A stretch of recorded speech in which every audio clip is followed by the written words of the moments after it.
Hi guys, welcome back to the channel. This is the House of Law and I'm Attorney Al Jamrani. Happy Easter to all our Christian and Catholic friends. I hope you're spending the day in spiritual reflection and in prayer. Well, let's all pray together so that this COVID-19 pandemic will be over and we can all go back to our normal and safe lives. And also, ECQ has been extended here in NCR Plus, so that means we have one more week to stay at home and to stay safe. So in the meantime, let's have some additional legal knowledge. In today's video, I will talk about paternity and filiation. I'm sure you have some questions in mind, like what makes a child legitimate, illegitimate, or legitimated? Also, what are the grounds for a purported father to contest or impugn his supposed relationship with the child? So learn all that in this video. Let's begin.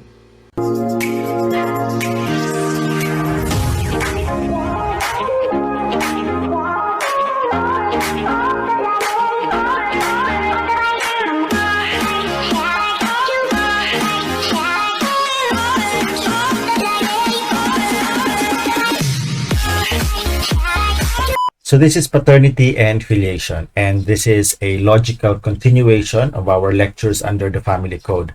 First, we had a video on marriage and its requisites. We also had a video on defective and failed marriages. And the last video under the family code was marriage settlements and property regimes during the marriage.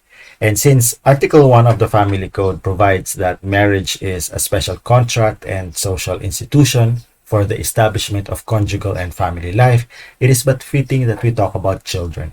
Family, I suppose, is all about children, right? So let's go. So what is paternity and filiation? Paternity is the status or relation of the parent with respect to his or her child. Filiation is the status or relation of a child with respect to his or her parents. There is very little difference between the two, except maybe the spelling and of course the terminology or phraseology, but both of them refer to the same thing, and this is the relationship between a child and his or her parents. So there are two types or kinds of filiation. We have filiation by nature and filiation by adoption. And by filiation by nature, it could either be legitimate or illegitimate.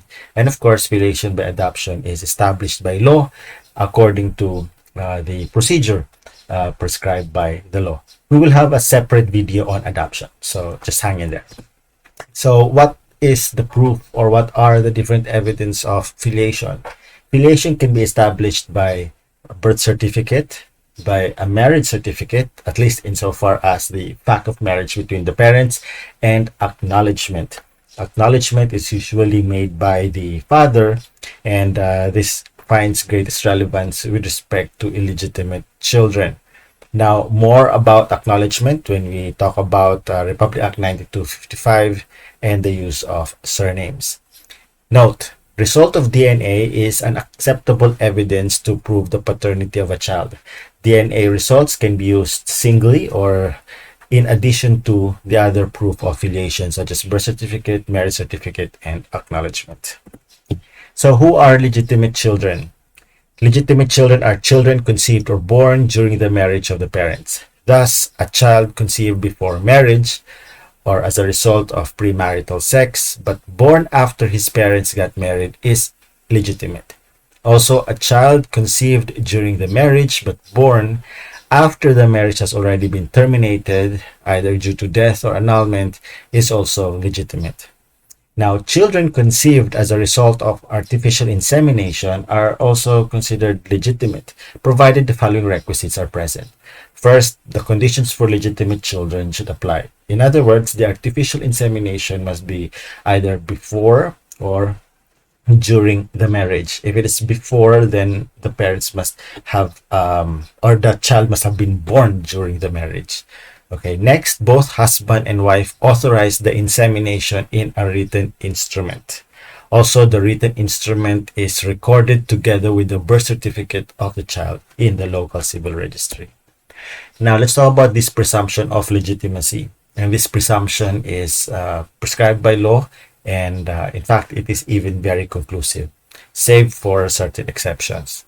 So, according to Article 167 of the Family Code, the child shall be considered legitimate, although the mother may have declared against its legitimacy or may have been sentenced as an adulteress.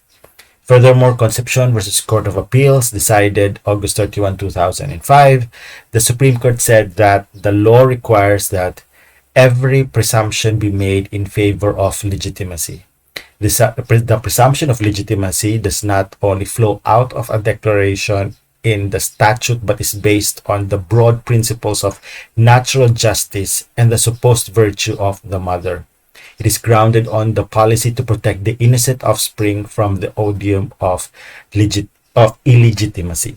So here you will see that the law presumes that a child born during the marriage is legitimate. Now, what did I say about exceptions? Well, there are two known exceptions. One is when the child's filiation is subject to challenge, such as because of the physical impossibility, not just difficulty, but physical impossibility of the husband to impregnate the wife. Also, in case the wife was raped by a man, not her husband, and by reason of that rape, she was impregnated. So that could be a reason, a valid reason why a mother can impugn the legitimacy of her own child. Now, in Jeronimo versus Santos, decided September 28, 2015, the Supreme Court held that the presumption of legitimacy in the family code actually fixes a civil status for the child born within the marriage or in wedlock. And that civil status cannot be attacked collaterally. The legitimacy of the child can be impugned only in a direct action brought for that purpose by the proper parties and within the period prescribed by law. Thus, let's say, for example, during the settlement proceedings of a deceased person, the legitimacy of a child cannot be questioned in that proceeding. There should be a direct attack or an action directly attacking the legitimacy of the said child. And only a judgment or a decision in that separate action can be used as basis to disqualify or to disinherit a certain child claimed to be legitimate. Okay. Well, save for what we have said earlier, that a child conceived during the marriage will still be considered legitimate even if the child is born after the marriage has been terminated. But is that indefinite? Well, the answer is no, because the law prescribes certain rules and certain limitations on that presumption that a child conceived during the marriage will be considered legitimate. Here we're talking about a woman whose marriage has been terminated. Okay, so let's see the different situations. So first, when the mother has not remarried. So if the child is born within 300 days from the termination of the marriage, then he is presumed to be legitimate. Again, born within 300 days from the termination of the previous marriage. Okay, but if the child is born after 300 days after the termination of the marriage, then his legitimacy or illegitimacy may be tried and proved. There is no presumption of legitimacy in that situation because the birth was beyond 300 days following the termination of the marriage. Okay, now the other situation is when the mother contracted another marriage after 300 days from the termination of the first marriage. Again, here the mother married a second time, and the second marriage is 300 days after, or after the 300th day following the termination of the first marriage. So if the child is born during the second marriage, then that child is definitely a legitimate child of the second marriage because the child was born, okay, during a marriage. But if the child is born before the second marriage, his legitimacy or illegitimacy shall be proved, okay, because there is no presumption of legitimacy there because he was born outside of marriage, but he could have been conceived during the first marriage. So there are several possibilities. So that's why the law says that the legitimacy or illegitimacy of the child must be proved. There is no presumption of legitimacy in that situation. Okay, the third situation is when the mother contracted a second marriage within 300 days after the termination of the first marriage. Okay, so this is different from the second situation, because the second situation means that the mother contracted a second marriage after 300 days following the termination of the first marriage. So this one is within the 300th day, okay, from the termination of the first marriage.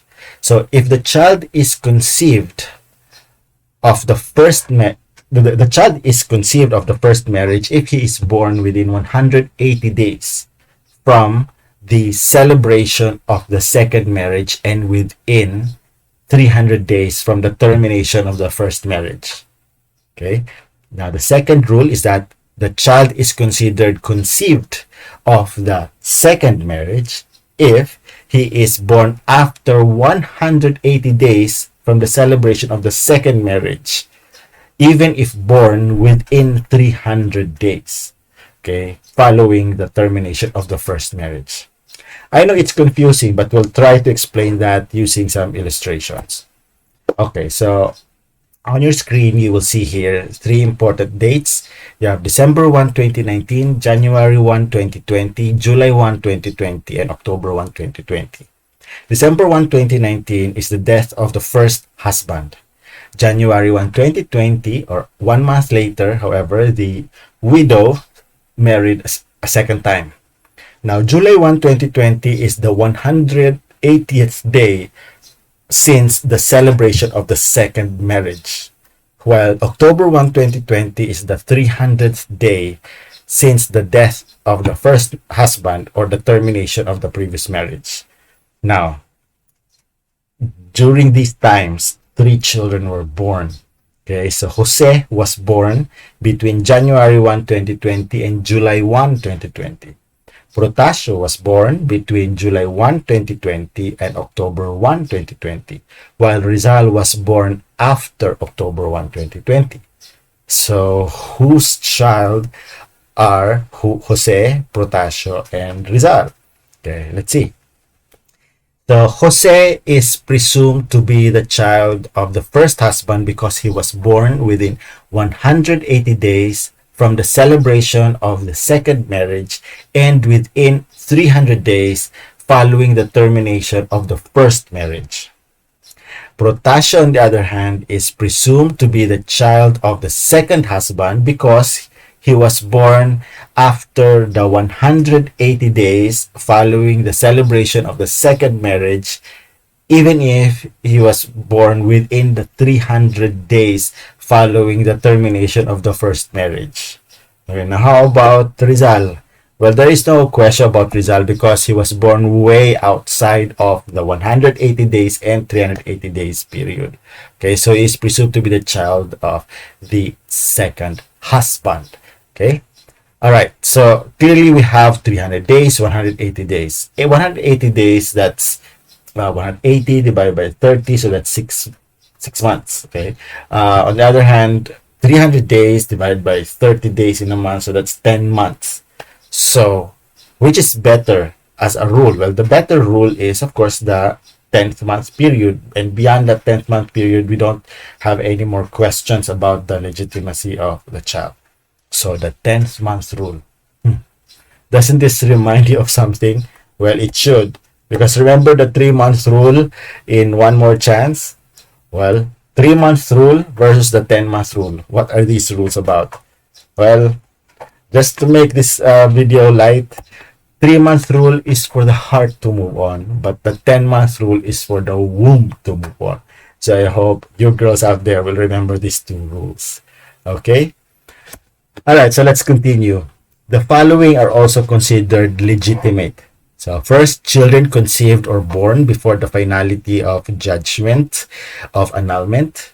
Also, children conceived or born before finality of the judgment of absolute nullity of marriage under Article 36 of the Family Code on psychological incapacity. And children conceived or born of the subsequent marriage under Article 53 of the Family Code, which speaks of the failure of the husband and wife to comply with the requirement of delivery of the presumptive legitimate of their children, and also children of a subsequent marriage where the first spouse was declared presumptively dead, but said absent spouse reappeared. Okay, so children born in that second marriage is also considered legitimate. So what are the rights of legitimate children? Well, number one is to bear the surnames of the father and the mother. Second is to receive support from their parents, their ascendants, and in proper cases, their brothers and sisters. And lastly, to be entitled to legitimate and other successional rights. So these are the rights of legitimate children. Well, of course, they are taken for granted unless, of course, you are illegitimate. No? So if you're an illegitimate child, you will not be able to enjoy all these rights. Okay, so illegitimate children, by the way, are those conceived or conceived and born outside of a valid marriage. So if a boyfriend and girlfriend, cohabited, and then of course they had sex, and so a child was conceived, but they did not marry, so the child is illegitimate. Also, let's say a child was born outside of marriage, for example, when both parents were already previously married, but then they had a relationship, so a child was born outside of that marriage, then the child is also illegitimate. Okay, unlike legitimate children who are conceived or born during marriage, illegitimate children are conceived and born outside of a valid marriage. So what are the rights of an illegitimate child?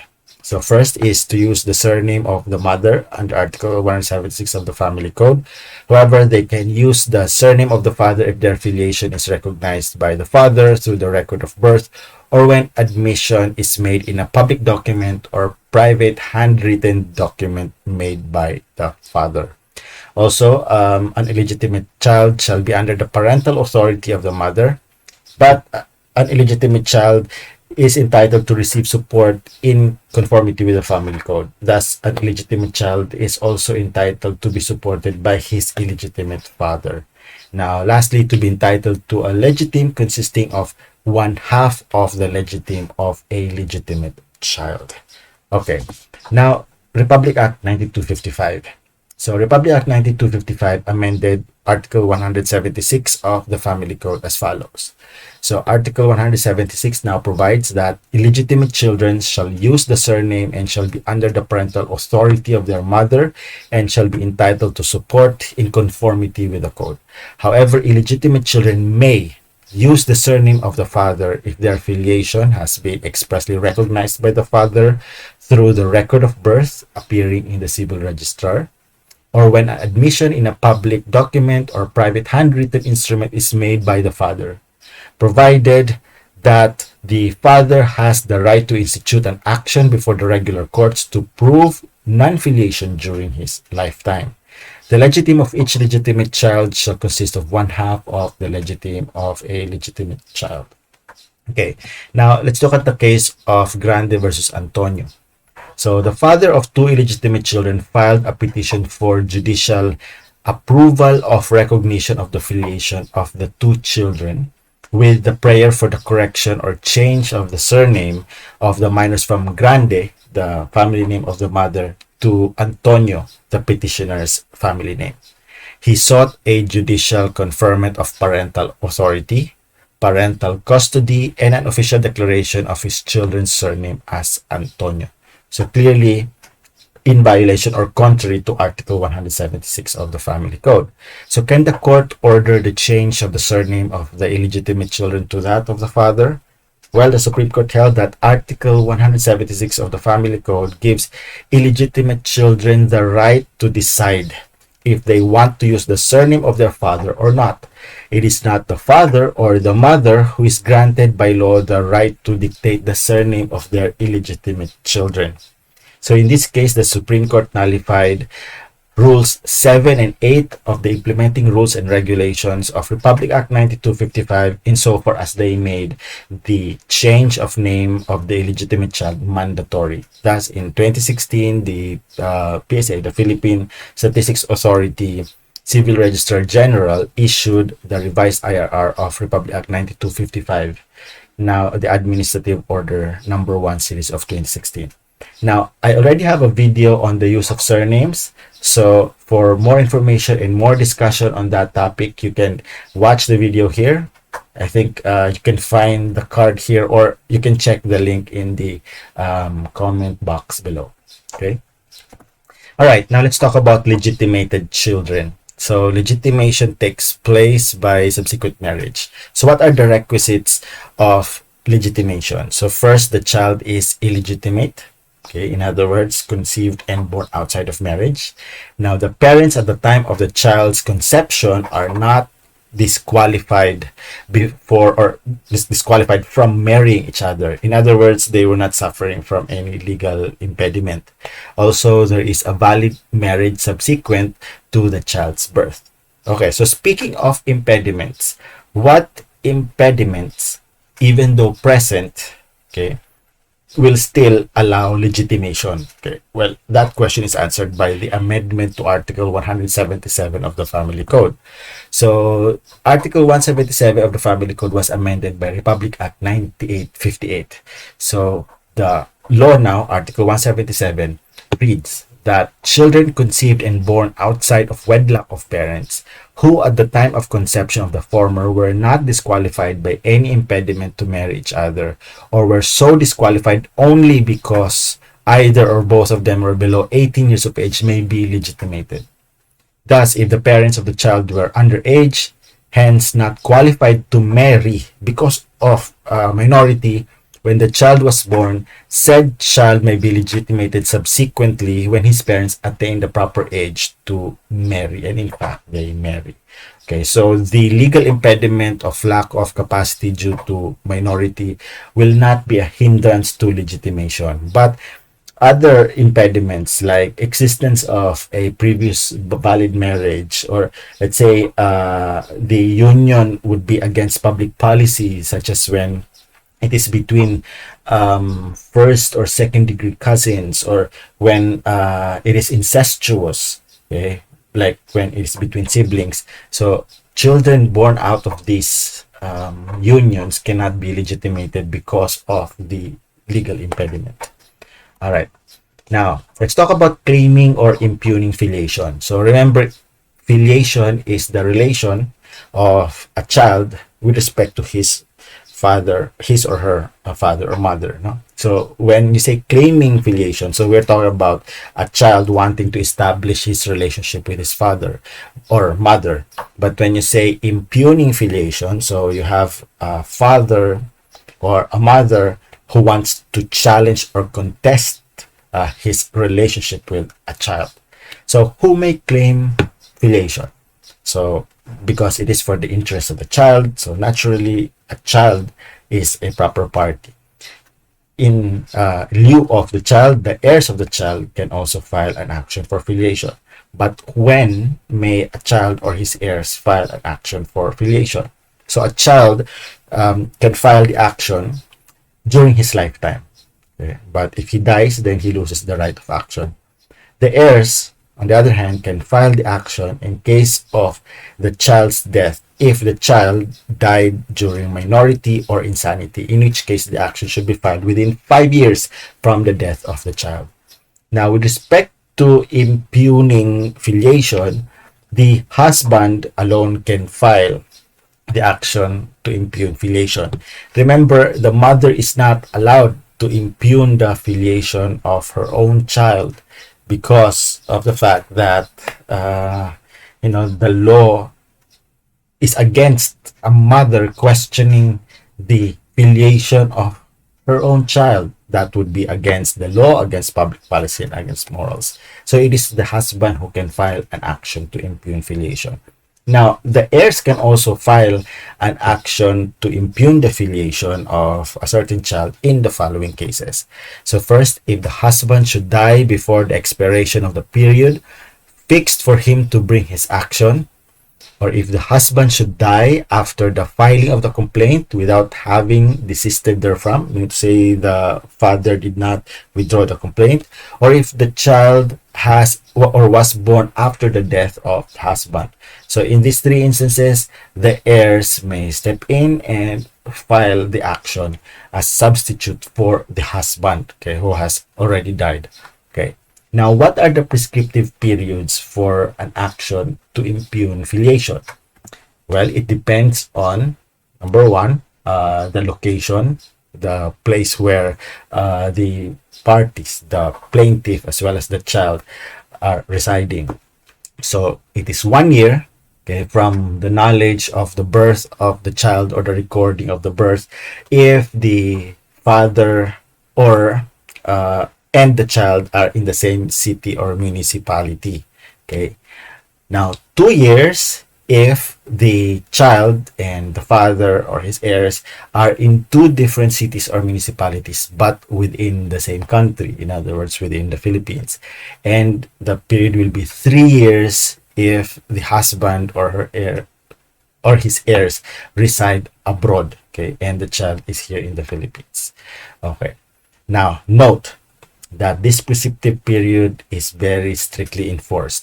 Thus, upon the expiration of the period set forth in Article 170 of the Family Code, the action to impugn the legitimacy of a child or illegitimacy of the child would no longer be legally feasible, and the status conferred by the presumption becomes fixed and unassailable.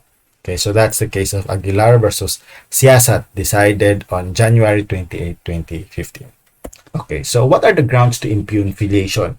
So we mentioned this earlier. We said physical impossibility, not just physical difficulty, but physical impossibility. So what are these three instances deemed that it is physically impossible for the husband and the wife to have produced the child? Okay, so first is the physical incapacity of the husband to have sexual intercourse with his wife. In other words, impotence. Okay. Next is the fact that the husband and wife are living separately in such a way that sexual intercourse is not possible. Okay, so they must be separated not just by meters, kilometers, or by walls, but they're separated by oceans, or even long distances that it would be very difficult for them to have sexual intercourse. And lastly, serious illness of the husband, which absolutely prevents sexual intercourse. In other words, those diseases or ailments which reduces or eliminates sexual libido or sexual urge. Okay, so there are a lot, as decided by Supreme Court. For example, seizures, epilepsy, and all that. Okay. Now, next ground to impugn filiation is the biological or scientific proof that the child could not have been that of the husband.